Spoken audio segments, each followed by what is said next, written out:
Oke, jadi hari ini saya mau kasih info lagi ke teman-teman. Teman-teman pernah dengar nggak kata-kata direct debit atau debit online atau segala macam ya dan lain sebagainya. Pasti teman-teman pernah mendengar dengan kata-kata BRI direct debit. Sebenarnya BRI direct debit itu apa sih? Jadi yang akan kita bahas kali ini mengenai direct debit atau debit online. Itu sebenarnya hampir sama karena itu pembayarannya itu memotong dari saldo rekening atau ATM kita. Jadi saya bacakan untuk pengertian terlebih dahulu. BRI Direct Debit adalah fitur pembayaran e-commerce yang menghubungkan akun e-commerce dengan kartu debit BRI sebagai sumber dana sehingga proses pembayaran transaksi berlangsung cepat dengan sekali proses registrasi. Jadi direct debit itu menghubungkan rekening kita atau kartu ATM kita untuk membayar di e-commerce. E-commerce-nya itu macam-macam teman. Contohnya yang bekerja sama dengan BRI atau di direct debit BRI, yang pertama ada Lazada, kemudian ada Tokopedia, kemudian Dana, dan Link aja. Kemudian untuk persyaratannya atau syarat transaksinya, itu nasabah memiliki tabungan BRI atau BRI Simpedes atau Britama dan giro yang teregistrasi finansial, mobile banking atau internet banking. Itu syarat untuk transaksi menggunakan BRI Direct Debit.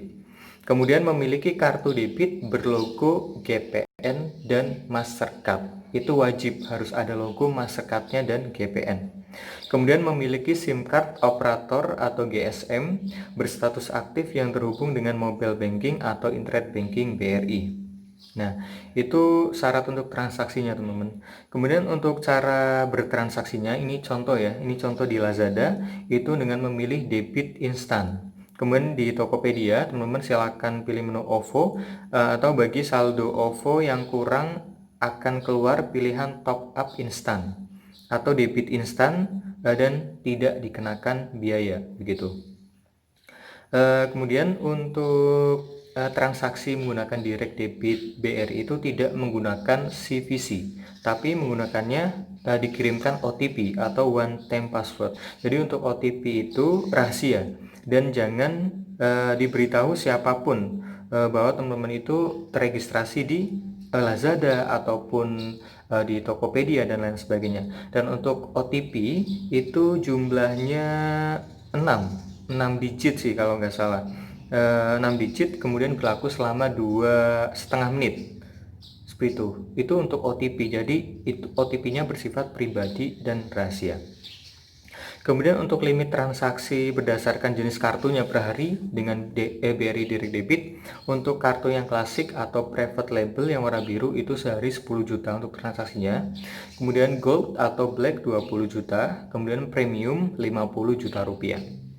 Kemudian ini untuk direct debit itu banyak nasabah yang telepon ke call center ataupun datang ke kantor itu menanyakan, tiba-tiba nasabah itu dapat SMS-nya seperti ini, teman-teman. Ini saya bacakan ya satu ya.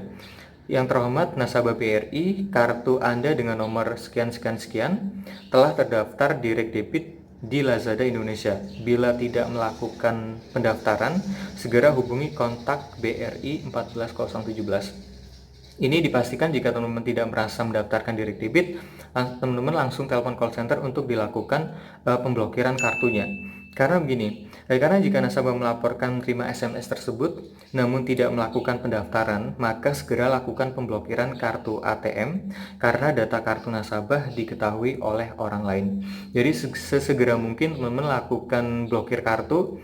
Nanti keesokan harinya teman-teman bisa melakukan request kartu di kantor BRI di mana rekening itu dibuat atau di kantor BRI terdekat karena kartunya masih aktif. Dengan memilih renewal card itu bisa dari CS-nya itu teman-teman langsung saja karena data-data pribadi dari rekeningnya teman-teman itu sudah dipegang oleh orang lain.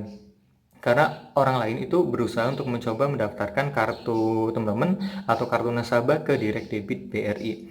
Terus ini ada contoh lagi satu, ini di Tokopedia. Contohnya begini, yang terhormat nasabah BRI, kartu Anda dengan nomor sekian-sekian telah terdaftar direct debit di Tokopedia. Bila tidak melakukan pendaftaran, segera hubungi kontak BRI 14017. Ini juga harus dilakukan pemblokiran atau pergantian kartu ATM-nya demi keamanan. karena ini datanya sudah dicuri oleh orang lain. Jadi teman-teman tidak perlu panik jika mendapatkan SMS yang teman-teman tidak pernah melakukan transaksi tersebut, kemudian tiba-tiba ditelepon ataupun di SMS atau di WhatsApp oleh orang yang mengatasnamakan Bank BRI, tolong jangan diberikan data-data satu angka pun kepada orang tersebut.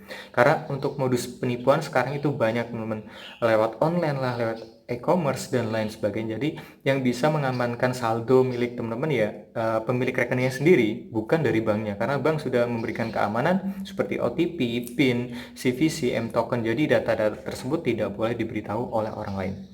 Oke, terima kasih sudah menonton video saya. Terima kasih, salam informatif.